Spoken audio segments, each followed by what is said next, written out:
पाकिस्तान तहरीक इंसाफ को बहैसियत सियासी जमात D list करने का प्लान सामने आ गया। इलेक्शन कमीशन और मौजूदा रजीम के गठजोड़ पीटीआई को सिस्टम से बाहर करने की तैयारी मुकम्मल कर ली। क्या तफसीलात हैं आज के वीलॉग में शेयर करेंगे। सवाल ये है, क्या वाकई मुल्क में कानून की हुक्मरानी है या अंधेर नगरी चौपट राज? क्या इदारे गैर जानिबदार हैं या मखसूस सियासी मकासद के लिए इस्तेमाल हो रहे हैं? और सबसे बड़ा सवाल, क्या पाकिस्तान में जमहूरियत सिर्फ नाम की रह गई है? समंदर पार से मैं हूँ साजिदा अमीन और आप देख रहे हैं हक और सच की आवाज हरफ सदाकत। नाज़रीन, इस वक्त मुल्क में जो सूरत हाल बन रही है वो न सिर्फ तशवीशनाक है बल्कि जमहूरी निज़ाम के लिए एक बड़ा सवालिया निशान भी है। एक तरफ इलेक्शन कमीशन की जानिब से सियासी जमातों को डीलिस्ट करने की फैसले सामने आ रहे हैं, जिनमें इंट्रा पार्टी इंतखाबात न कराने और माली गोशवारे जमा न कराने जैसे कानूनी नुकात को बुनियाद बनाया गया है। जबकि दूसरी तरफ यही सवाल उठ रहा है कि क्या ये कानून सबके लिए यकसा है या फिर इसका इतलाक मखसूस सियासी कुव्वतों तक महदूद किया जा रहा है। ये तासुर मजबूत हो रहा है कि एक खास जमात को सियासी निजाम से बाहर करने के लिए माहौल बनाया जा रहा है, जिससे सियासी दर्जा हरारत मजीद बढ़ रहा है। पीटीआई को डीलिस्ट करने के लिए इलेक्शन कमीशन ने एडवांस माहौल बनाना शुरू कर दिया है। इलेक्शन कमीशन ऑफ पाकिस्तान ने इंटर पार्टी इंतखाबात न कराने पर 2 सियासी जमातों की रजिस्ट्रेशन मंसूख कर दी है, लेकिन कमीशन की जानिब से जारी करदा नोटिफिकेशन के मुताबिक साबिक चीफ जस्टिस इफ्तिखार मोहम्मद चौधरी की जमात Pakistan justice and democratic party और इस्तेहकाम पाकिस्तान तहरीक को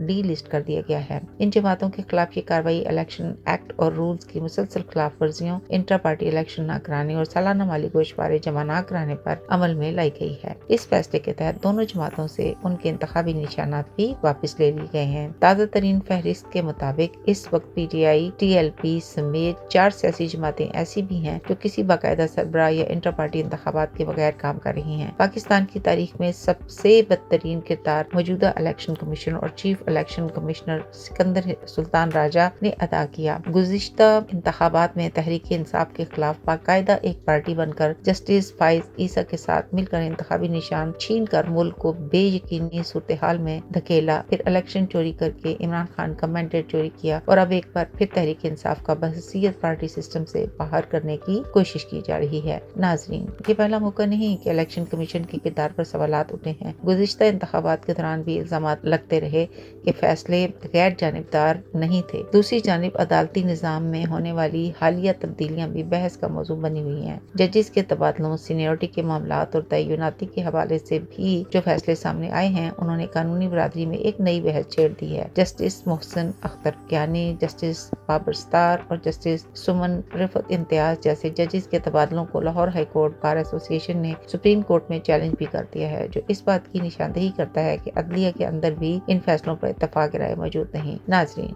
जब एक सीनियर जज को उसके मुतवक्को पोजीशन से हटा दिया जाए, जब सीनियरिटी के असूलों पर सवाल उठें और जब तबादलों के जरिए अदालती ढांचे में तब्दीलियां की जाएं, तो ये सिर्फ एक इंतजामी फैसला नहीं रहता बल्कि इसके असरात इंसाफ के पूरे निज़ाम पर पड़ते हैं। यही वजह है कि वकीला बरादरी इस मामले पर खुलकर सामने आई है और इसे आला अदालत में चैलेंज किया है। ये तमाम सूरत हाल एक बड़े सवाल की तरफ इशारा करती है कि पाकिस्तान में इदारे अपनी आईनी हदूद में काम कर रहे हैं या फिर एक ऐसा निज़ाम बन चुका है जहां सियासी और इंतजामी फैसले एक दूसरे पर असरअंदाज हो रहे हैं। अगर सियासी जमातों को सिस्टम से बाहर किया जाए और अदालती ढांचे में भी गैर मामूली तब्दीलियां की जाएं, तो इसका बराह रास्त असर आवाम के एतमाद पर पड़ता है। नाजरीन, जमहूरियत सिर्फ इंतखाबात का नाम नहीं बल्कि एक ऐसा निज़ाम है जहाँ इदारे आज़ाद हों, कानून सबके लिए बराबर हों और फैसले शफाफ हों, जहां फैसला करना होगा कि क्या हम मजबूत इदारों के साथ आगे बढ़ना चाहते हैं या एक ऐसे निज़ाम के साथ जहां सवालात ज्यादा और जवाब कम हों।